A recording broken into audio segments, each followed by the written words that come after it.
everyone. I'm Jeannie Wilson. I'm really excited. Today we have Allison Lighthizer. I'm going to tell you a little bit about her history. When she was 16, she had a challenge that stopped her in her tracks.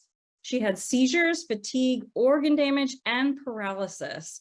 She couldn't move from the neck down. A virus had gotten into her spinal cord and became quadriplegic. She became an alternative healthcare practitioner in 2002, started her own clinical practice in 2009, working with other people's health challenges and helping them find their way to wellness. Today, she's going to talk to us about the #1 foundation to grow your marketing and sales, and that is balancing your nervous system for success. So welcome, Allison. It's so lovely to have you here.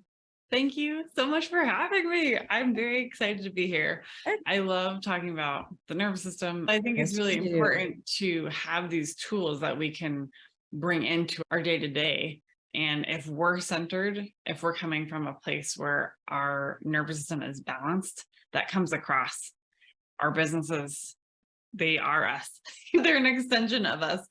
So if we are scattered, if we're exhausted, if we're burnt out, if we're stressed, if we're anxious, that's going to come across. And you want to do business with somebody that you're here, your services are wonderful, and that they should know about them and that they can trust them. We want to build those relationships of know, love, and trust. And if we are operating from a nervous system that is just regulated, that we're stuck in that stress response, it's really hard to build our brand in a way that other people see it as reliable. If you don't feel good, then you don't feel confident, then you don't come across as you want to come to you. Everything feels a little funky. But I think so many people just live with like chronic fatigue or low energy, and they don't even realize it. And a lot of it probably has to do, most of us probably should eat better and exercise more, but it's also the stress. I just learned that your body absorbs and handles food. So you can eat all the great food, but if you're stressed, your body still isn't going to use it properly and you're still not going to feel good. Yeah. And that's exactly right. Because there's two gears with the nervous system. One is the sympathetic, which is fight, flight, or freeze. And the other one is parasympathetic, which is rest, digest, and heal. If you're having trouble sleeping, if you don't get enough good, deep sleep, if you don't absorb your food, if you don't eliminate well, if you have digestive discomfort, if you have a hard time healing, my body is not healing very quickly. And so many of us can have very chronic issues on the inside. And if we're not able to overcome those, it's because we're not able to get from that stress response, that fight, flight, or freeze, into the rest, digest, and heal. And so many really basic and important functions happen in that rest, digest, and heal. So we need to be able to flexibly move between the two. Sometimes things come along that are shocking and we can get stuck there, or we can move through it. And I think that makes us more available to the people that we love.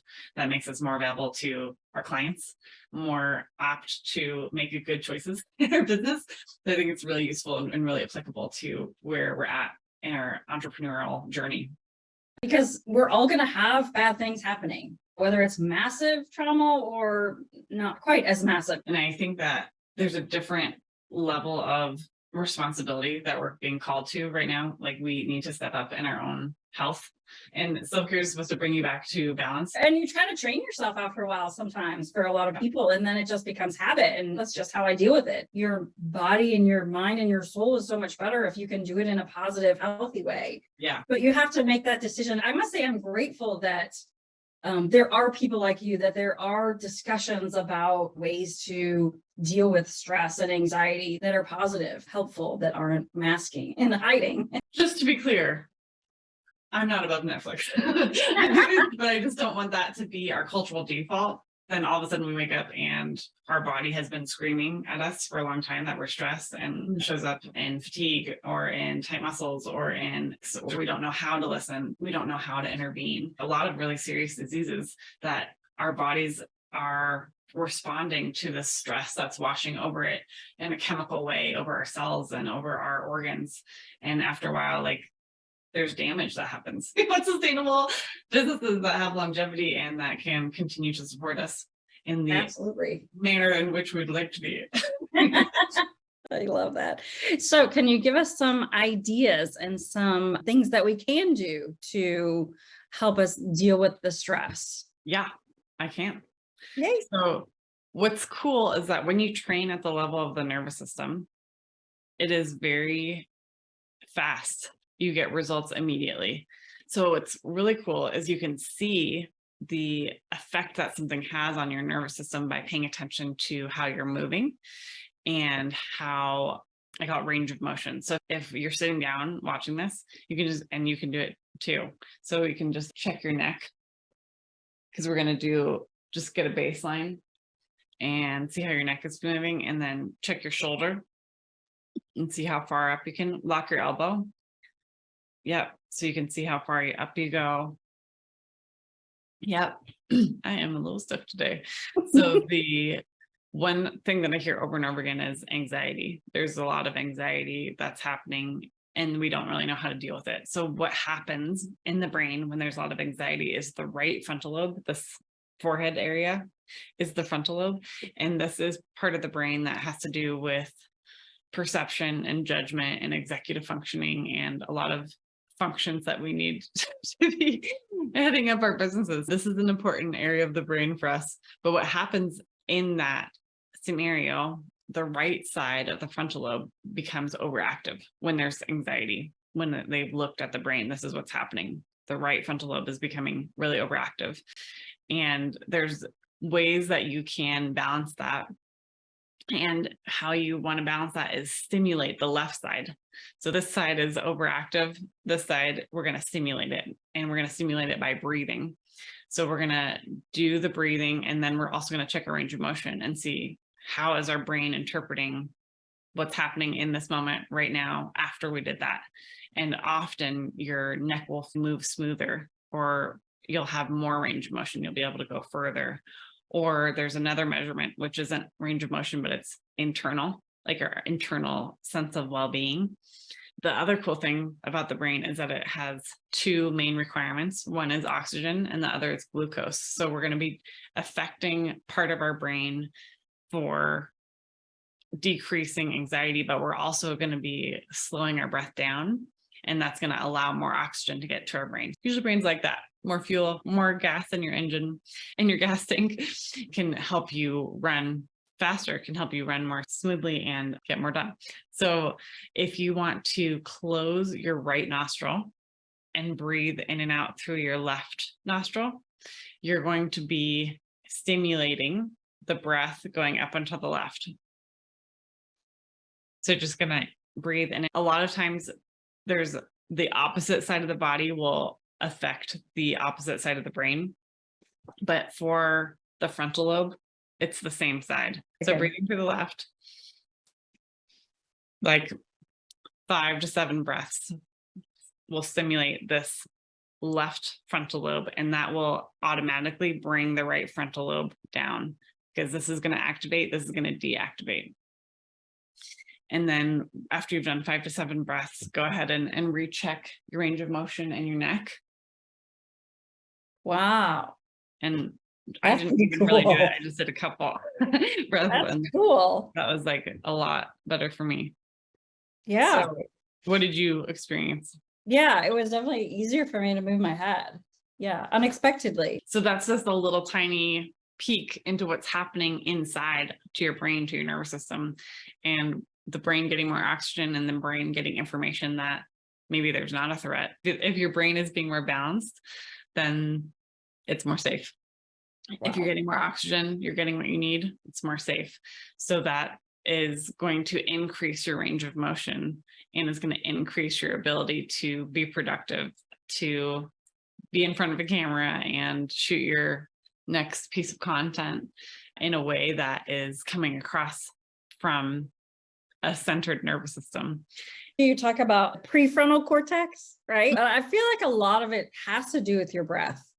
Anytime they say that you're stressed, just breathe, breathe in, breathe out, bring all the chaos back down. And I would think that's not only good for you dealing with whatever that trauma is at the moment, but also for your body to help itself heal? There's a lot of different ways that the brain gets information, and some of that is through the visual system, some of it's through our inner ear, and some of it's through our proprioceptive system. That all gives information to your brain. Breath also gives information to the brain. It's like a back door into that primitive brain. The thing about deep breathing is that it's asking the brain to reevaluate. Is there actually a tiger? Is there though? So let's like reevaluate the signals that you're sending, the stress hormones that you're sending out to the rest of the body, because I think we might want to take a second look. The information that our brain gets isn't always real, isn't always Yeah. accurate to what's Yeah. happening. And it's good to be able to reset after you survive. Actually, I took one of my kids, they're teenagers, but took one to a haunted house for the first time because they don't like to be scared. And so she went in and she was like latched onto her friend going through the whole thing, just like laughing in a terrified manner. It's amazing what your brain can say to you. And I don't know why, but it always seems to go negative. Your brain doesn't automatically say, oh, I'm sure this is going to be a good experience. It always says, you're going to make a fool of yourself. You're going to screw this up. You're going to forget what you need to say. You're going to look foolish. Where'd all that come from? Well, and that's how we're wired. We're wired for survival. It's how are we going to survive the day? So our brain is always going to pick out the threats. It's always looking, scanning. It's harder to have our brain focus on gratitude because that's not what we're wired for. That is a practice that we have to develop. And you can train different parts of your nervous system. There's different nerves that you can activate that help you to be able to access gratitude. Because if you're trying to have a practice or meditation or recognizing the great things that are happening to you throughout the day, it's really amazing the far reaches this can have on our personal life, on our physiology, on our brand, on our business, on our marketing messages. It's cool. Yeah, I'm glad you brought that up because that's all about, it's got to come from a place of happiness and joy and wanting to help people. That's why we started our businesses. And Right. if you don't feel that way, you're not going to come across that way. Yeah. And if the idea of having another client or 10 more clients stresses you out, your nervous system goes into a state of contraction. So part of you can want it, but a part of you can feel threatened by the outcome that you're trying to achieve. So it's interesting because when you do this work around those fears, those perceived threats, you can break through to new levels. One of our clients who came into our program, and once he hired his virtual assistant, he said, I have an even bigger vision. Mind was just open and excited, and we could do that. The burden, the threat of having to do all that work by himself was eliminated by bringing in that support and bringing in that ability for him to relax. And when you relax, you get more creative and you have more expansiveness. The other thing you were saying that come from the heart or come from joy, those marketing messages. And I don't know if you guys have heard of heart math, but there's like really profound things that happen that come from our center. And what's cool about that is when your nervous system gets balanced, it's called heart coherence. That's when your heart is the most powerfully electromagnetically active, and it's 5,000 times stronger than the brain. Wow. I know we've been talking a lot about the brain and the nervous system, but the goal would be to be balanced so you can be in heart coherence and allowing that pure joy and delight and vision and support come through to your future clients. I love that so much. All the things that are going on in your head and your body. And like I said, I'm really grateful that we have people like you and other practitioners who are embracing the idea and the concept and seeing it happen in real life, experiencing it yourself, and then sharing it with other people. I can tell if I'm up, everybody stays up with me. But when I go and get angry or frustrated, or I feel it rippling throughout the house, it's weird. Yeah. No, it's not weird. I think moms are magical, and mom entrepreneurs are changing their family and they're changing their community. The rising tide lifts all boats. The tide is your nervous system, is the change maker that's happening. You might be doing it unconsciously right now, and you can start to use that to your advantage and do it consciously and make an even bigger change in the water levels. Well, this has been such a pleasure, Allison. I'm so grateful that you're here today with me. Thank you. So for everyone who doesn't know, I'm Jeannie Wilson. My business partner is Kirsten Graham, and we own Six Figure Business Coaching, and we have a program called the Marketing VA Advantage. But we're going to leave you with the rising tide lifts all boats. I love that. So we will hopefully see you again soon, Allison. We'd love to have you back. All right. Take care. Thank you.